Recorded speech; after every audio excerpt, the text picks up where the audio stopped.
पंतप्रधान मोदी हे मुंबईमध्ये दाखल झालेले आहेत। पंतप्रधान नरेंद्र मोदी यांचा आज मुंबई आणि नवी मुंबईचा दौरा आहे आणि त्यासाठी पंतप्रधान मोदी हे आता मुंबईत दाखल झालेले आहेत। मुंबईमध्ये पंतप्रधानांच्या हस्ते काही उद्घाटन केलं जाणार आहे, लोकार्पण केलं जाणार आहे।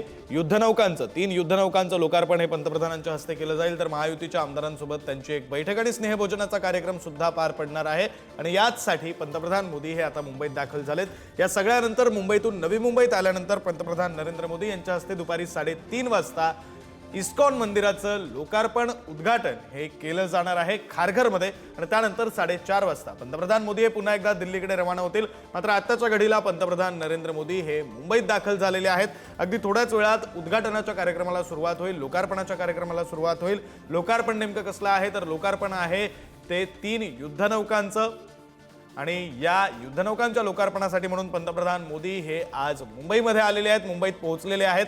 पंतप्रधान मोदी हे मुंबईत दाखल झालेले आहेत। मुंबईमध्ये हा लोकार्पण कार्यक्रम पार पडल्यानंतर ते महायुतीच्या आमदारांसोबत मंत्र्यांसोबत बैठक घेणार आहेत। स्नेहभोजनाचा कार्यक्रम सुद्धा होणार आहे।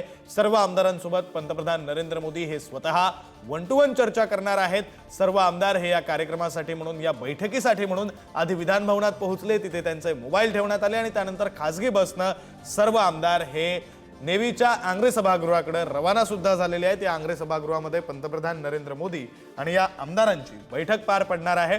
आता पंतप्रधान नरेंद्र मोदी हे मुंबईत दाखल झालेले आहेत, मुंबईत पोहोचलेले आहेत आणि मुंबईत दाखल झाल्यानंतर 3 युद्धनौकांचं खरं तर पंतप्रधान नरेंद्र मोदी यांच्या हस्ते उद्घाटन केलं जाणार आहे आणि त्यानंतर ही बैठक सुद्धा पार पडेल। प्रतिनिधी सुशांत सावंत आपल्यासोबत फोन लाईनवरून जोडले गेलेले आहेत। अधिकचा तपशील त्यांच्याकडून। सुशांत, या लोकार्पण कार्यक्रमाला साधारण केव्हापर्यंत सुरुवात होईल? बघितलं असेल तर थोड्याच वेळापूर्वी पंतप्रधान नरेंद्र मोदी यांचं मुंबईत आगमन झालेलं आहे। खरं तर पंतप्रधान नरेंद्र मोदी यांच्या हस्ते नौसेनेच्या 2 युद्धनौका आणि एका पाणबुडीचं लोकार्पण जे आहे ते केलं जाणार आहे। हे लोकार्पण झाल्यानंतर पंतप्रधान नरेंद्र मोदी महायुतीच्या सर्व आमदारांशी चर्चा करतील। जवळपास 2.5 तास सर्व महायुतीच्या आमदारांशी ते चर्चा करणार आहेत। महायुतीच्या सर्व आमदारांचं म्हणणं जे आहे ते पंतप्रधान नरेंद्र मोदी जाणून घेणार आहे। मात्र त्याआधी खरं तर या 2 युद्धनौका आणि एका पाणबुडीचं लोकार्पण पंतप्रधान नरेंद्र मोदी यांच्या हस्ते थोड्याच वेळात पार पडेल।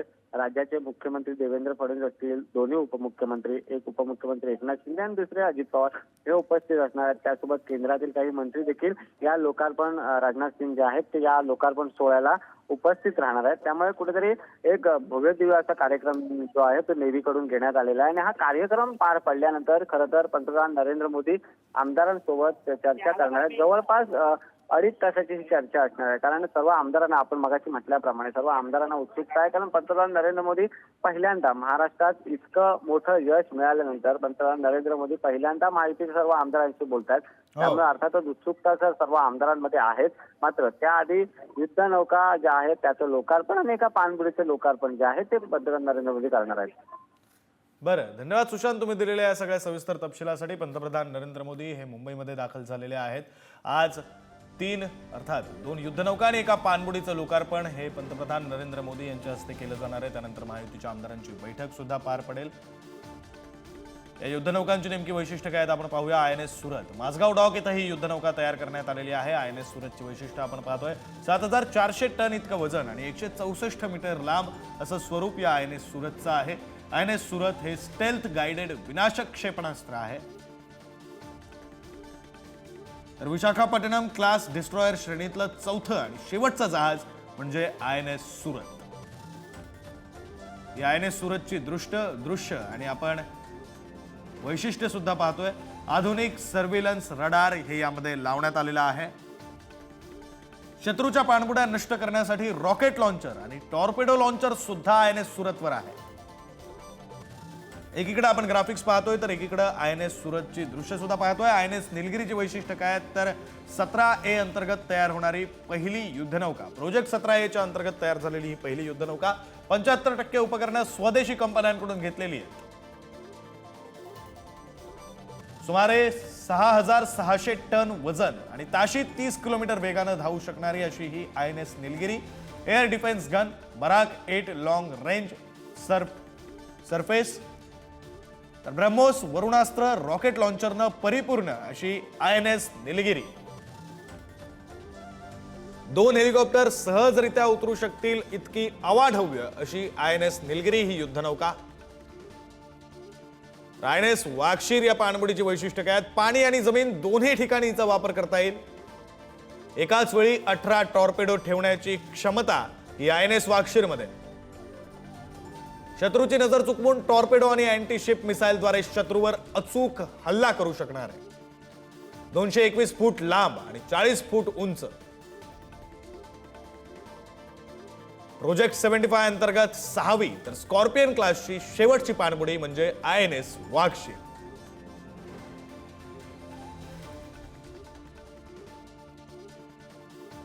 तर इस्कॉन मंदिराचं लोकार्पण सुद्धा पंतप्रधान मोदींच्या हस्ते होणार आहे. आशियातील सर्वात मोठं 2.5 एकर जागेवरचं हे भव्य असं मंदिर. आशियातील सर्वात दुसरं मोठं इस्कॉन मंदिर आणि त्या इस्कॉन मंदिराचा उद्घाटन सोहळा पंतप्रधानांच्या हस्ते केला जाणार आहे. 2.5 एकर जागेवर हे भव्य मंदिर उभारण्यात आले. मंदिराच्या उभारणीला 12 वर्ष इतका कालावधी लागलाय. 12 वर्ष जवळपास एक तप. मंदिराच्या उभारणीसाठी 200 ते 300 कोटींचा खर्च सुद्धा आलाय. 3000 भक्तांना एकत्र एका वेळी बसण्याची व्यवस्था या मंदिरात आहे.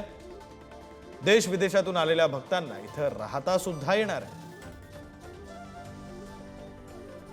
नौकानयनासाठी भव्य तलावाची सुद्धा निर्मिती करण्यात आली.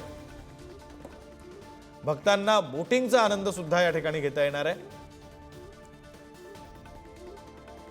वैदिक शिक्षणासाठी कॉलेज लायब्ररी.